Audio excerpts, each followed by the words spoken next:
जैसे मैं आपको सी बकथॉर्न का उदाहरण देता हूं। आप सभी सी बकथॉर्न के बारे में जानते होंगे।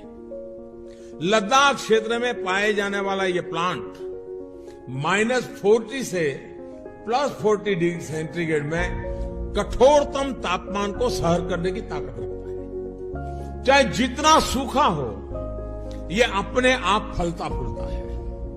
इसके औषधीय गुणों का जिक्र 8वीं सदी में लिखे गए तिब्बती साहित्य में भी मिलता है।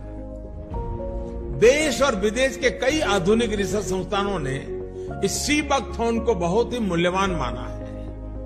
ब्लड प्रेशर की समस्या हो, बुखार हो, ट्यूमर हो, स्टोन हो, अल्सर हो या फिर सर्दी खांसी हो, सी बकथॉर्न से बनी अनेक तरह की दवाइयां इनमें लाभ देती हैं। एक स्टडी के मुताबिक दुनिया में उपलब्ध सी बकथॉर्न में पूरी मानव जाति की विटामिन सी की जरूरत अकेले ही पूरी करने की क्षमता है।